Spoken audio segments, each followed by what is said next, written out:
Welcome to Real Estate Coaching Radio, starring award-winning real estate coaches and #1 international best-selling authors, Tim and Julie Harris.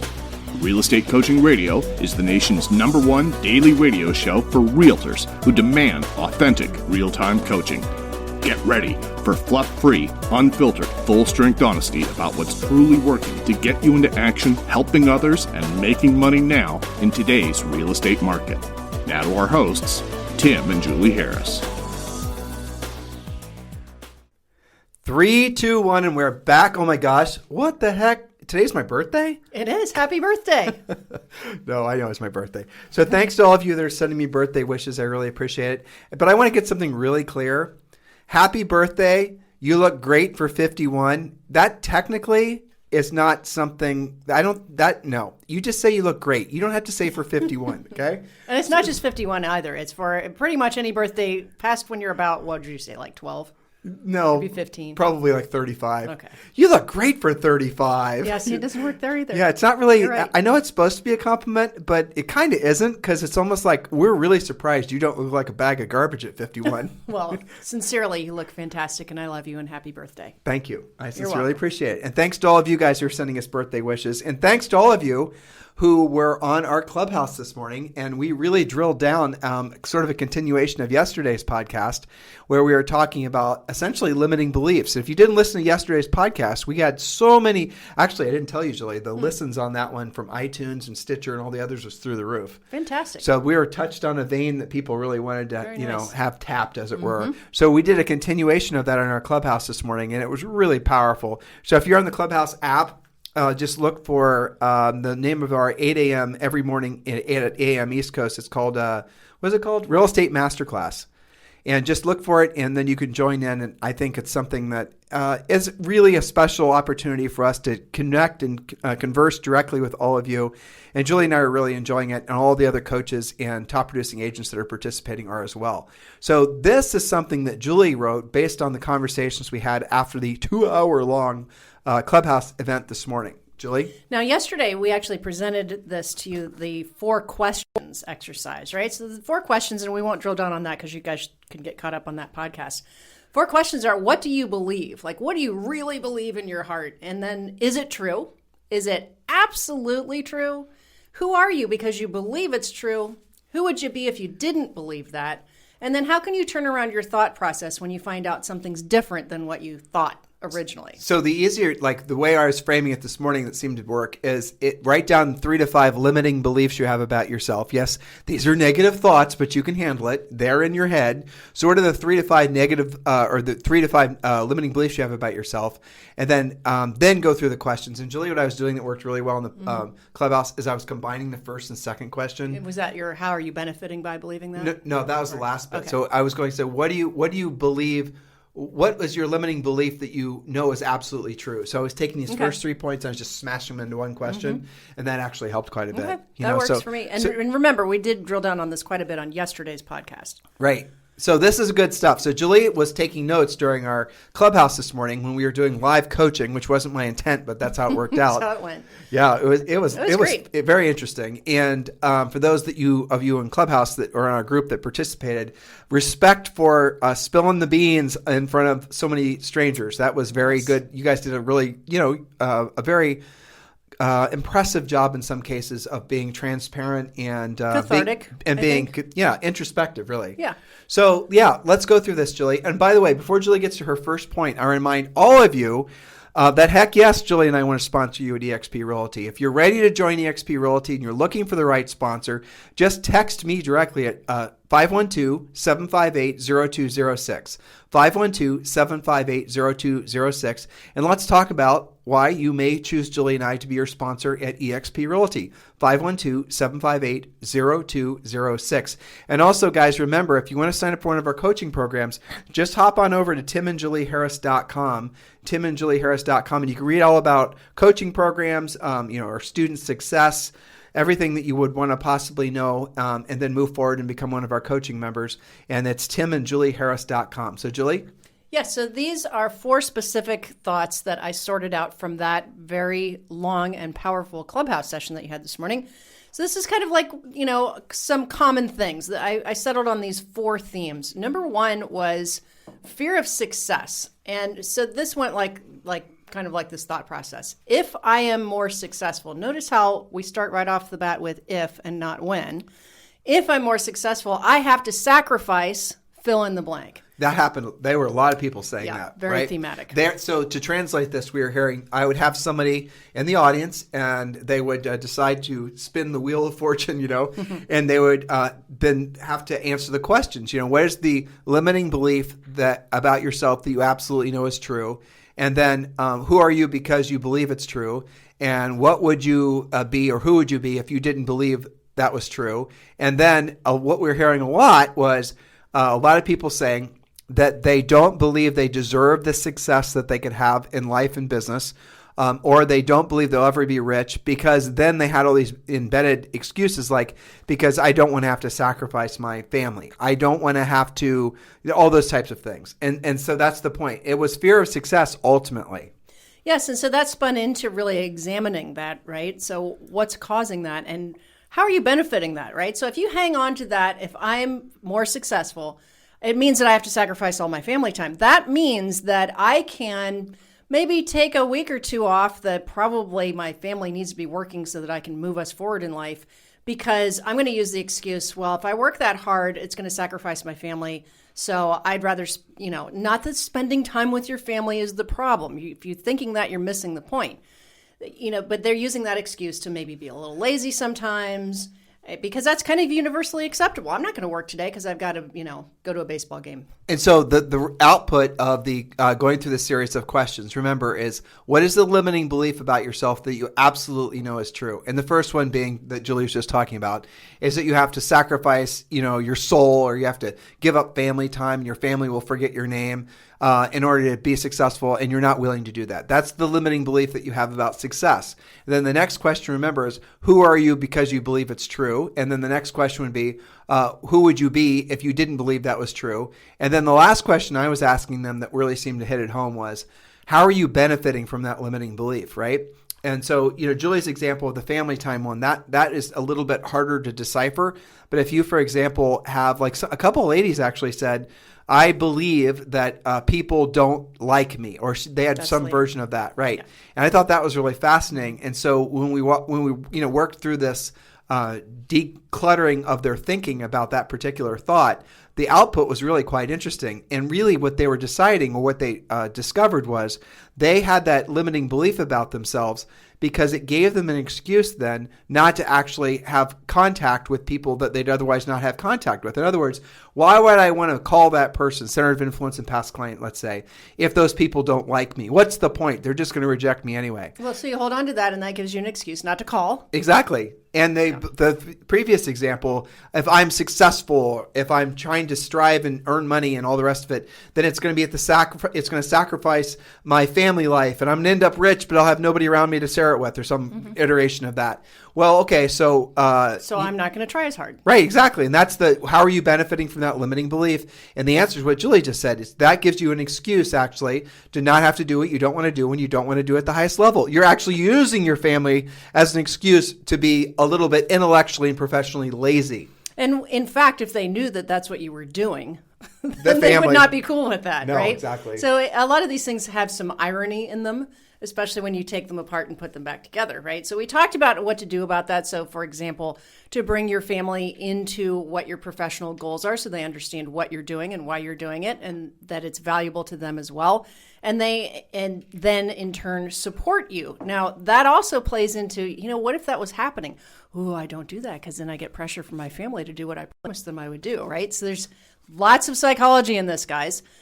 Tim, number 2, you touched on this a little bit. I called it guilt for success. Mm-hmm. I have to be a jerk to be successful, and it makes people dislike me. Thus, I don't call my past clients. That's what you were talking about. Well, that was kind of the third point, though, with regards to lack of versatility. So that would be, for example, we already kind of touched on that. Yeah. That was the example. And again, I was surprised that came out. 3 different ladies said that. Yeah. And they were all saying basically, people don't like me. And it was like, but really when you cut through it, of course people like them. They have tons of people, hundreds if not thousands of people that have liked them throughout their lives, but they're telling themselves that because they're maybe see themselves as drivers, and as a result of that, they're unversatile drivers, which mean they're not willing to form to the environment and the people that are around them because they lack versatility. And that was a huge conversation. Right. And by lacking versatility, actually what it was an excuse not to actually have to expand who they can do business with. And so you'd say, well, Tim, how's that a benefit? Well, it wouldn't be in my mind, but in their minds it's a benefit because then it makes it so that they don't have to challenge their ego to be more versatile. Mm-hmm. And they don't then have to start making the different types of contacts that they can avoid now. And I know what Julie's thinking. There have been this event we did a long time ago, and we had this top producing agent. Is what you were thinking, right? So. We had this top producing agent from San Diego, and he was up on stage, and he was an icon in the industry, still is. And he said the one thing, and he was a total driver, totally went after essentially people that didn't know him, calling lots of FSBOs expired, colder stuff. And he was not working as centers of influence and past clients at all, of which he had thousands. Yeah, thousands. And the reality of it is you want to obviously do both. And the longer you're in the business, the greater percent of your business should come from your centers of influence and past clients. Greg, right? Great. Greg Newman. Yep. But he never actually made the phone calls to those people because he himself was such a driver, an absolute driver, that he never developed, well, this is my, memory of it, but he never really had developed the flexibility or the versatility to be able to have those more amiable type conversations when calling centers of influence and past clients. And so as a result of that, basically, he limited himself in the potential he could have otherwise done his business. And his greatest regret was he realized this in retrospect, had he been working at centers of influence and past clients, he would have been able to save billions of dollars in buying leads or, all kinds of hours from having to chase cold leads. That's right. I mean, the agents that make the most money in this business are absolutely the most versatile. And the drivers are just the most obvious ones, because they like to get things done and they don't like to pace as much. But people use this as an excuse with all four of those personality styles. Like, I can't do whatever, the most obvious one being picking up the phone, because I'm too amiable to do it. Well, drivers say, I'm not going to pick up the phone because I don't want to have long conversations.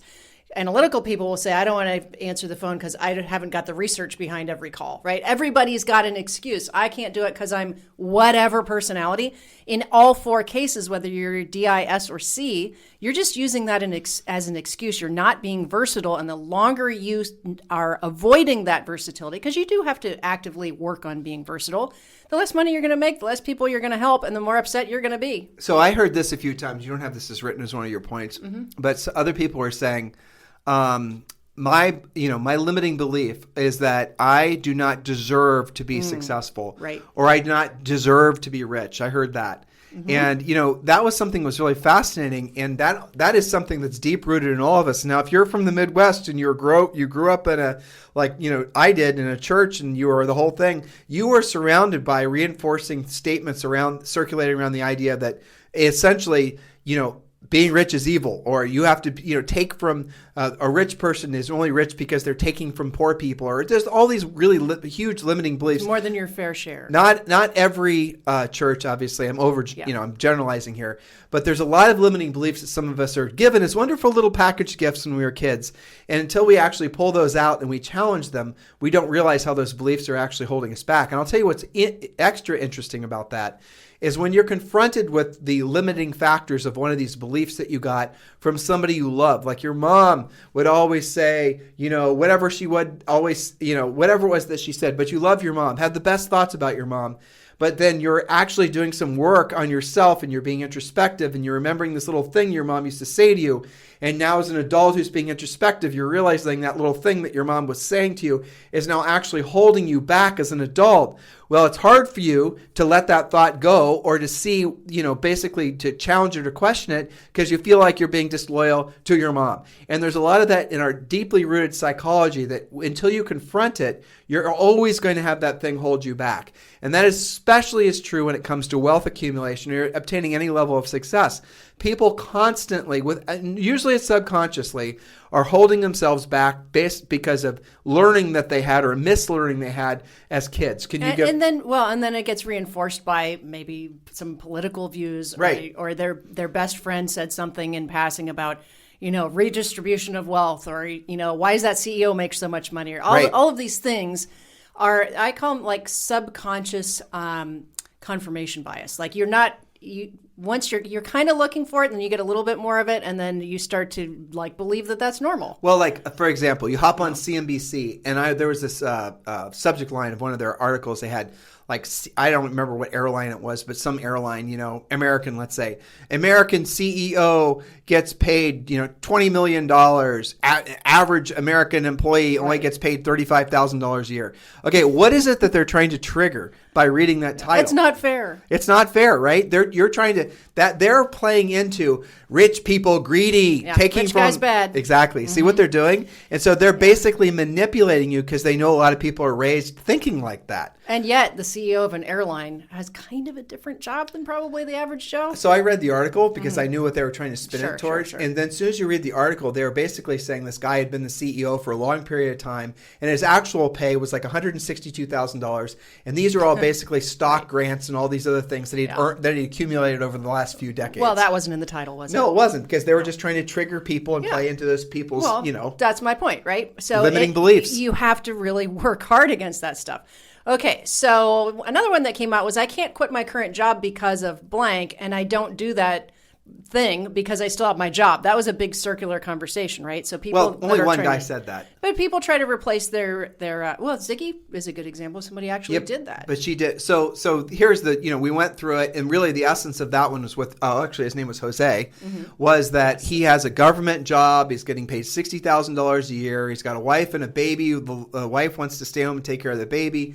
And he wants to sell real estate full time, but he's not confident that he can actually support his family. And he wants to keep his job because that gives him financial security. And you know what? I'll tell you where my initial thought was, though I didn't say this, was that makes sense. Yeah. And so here's we went through the limiting, but the real essence of it was he had limiting beliefs about his ability to actually learn the skills necessary to earn at least $5,000 a month. Now, the irony of it is he's in Miami, where his average sale price would probably generate him at least $15,000 per sale. So really, for him to replace his income, he only had to sell 4 houses per year. Which is kind of interesting to think about how much more time that would give him with his family. But his limiting beliefs were holding him back. Then we identified his limited beliefs through the series of questions. His limited beliefs were basically all went back to lack of skill. And so he could, is it true? Is it true that you can't support your family? Well, the answer is, in my opinion, he was a new agent. It probably is true. You should keep your job. And that's what I told him for now. And so what I told him is he has to earn 5 months in a row. He has to earn money enough every month essentially to replace his income. So when he's earned at least $5,000 a month for at least 5 months in a row, then he's proven to himself and he's proven to his family that he then can quit that government job and sell real estate full time. So I just made it very practical. But his limiting belief is that he couldn't do it, and it was holding him to that job. But in his example, that actually was something that was valid, I thought, but on the other side of it was just learning skills to learn how to do it. But he needed you, honestly, to create a plan. I listened to that, to unstick him from that. And you gave him some specific parameters, like when you do the 3 months in a row, then you should know that you can do this. I told him 5, didn't I? I can't remember. But you gave him a specific plan. Yeah. Now, I want to wrap just with that last point. Go ahead. We have to get to our calls. Okay, so one thing that I thought was great that you pointed out towards the end of the session, that one of the things that came out was lack of clarity of thinking. That in itself keeps you stuck. When you're asked a specific question, give a specific answer. And that came out time and time again as we went through this exercise. Now, to be fair, people that went to that clubhouse did not know what we were going to be asking them, okay? And so they were working through that. But in every case, what they said was their limiting belief.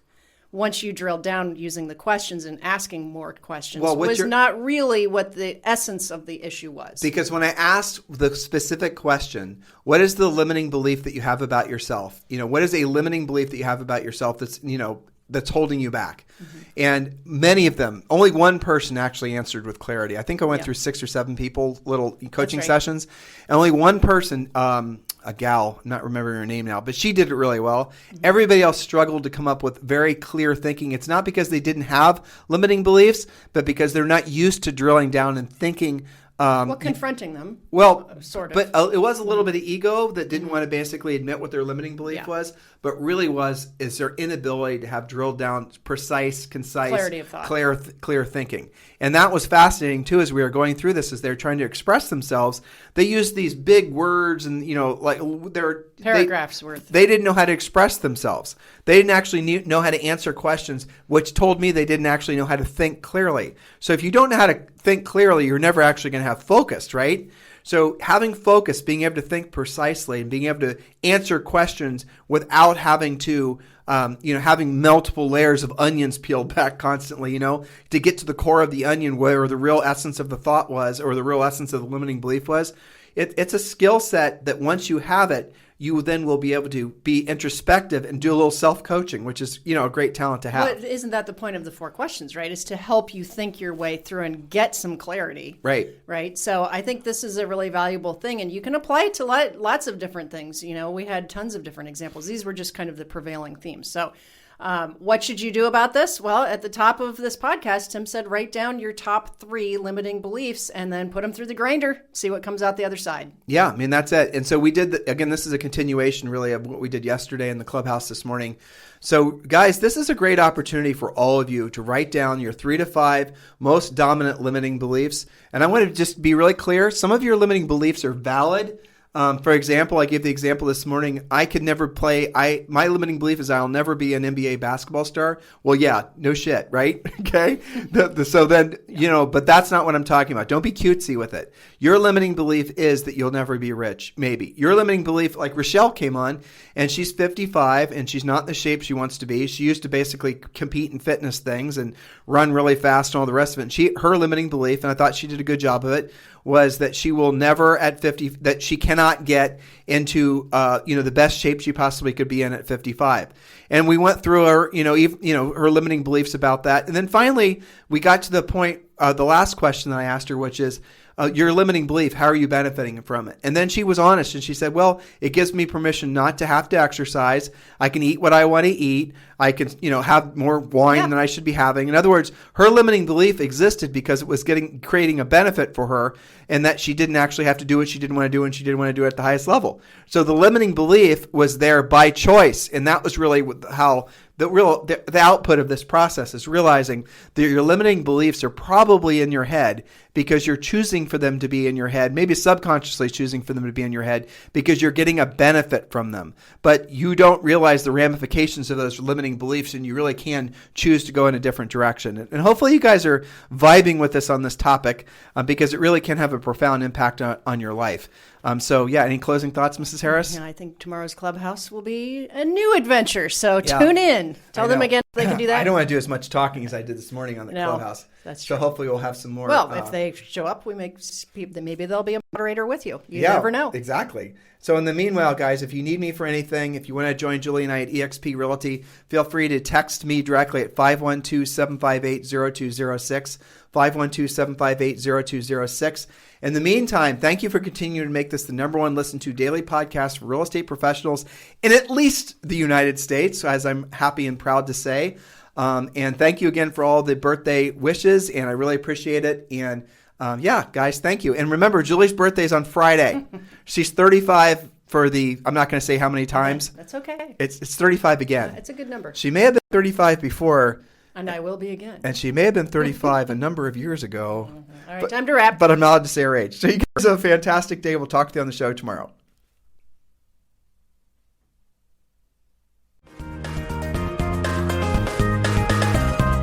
This program has been a presentation by Tim and Julie Harris, Real Estate Coaching.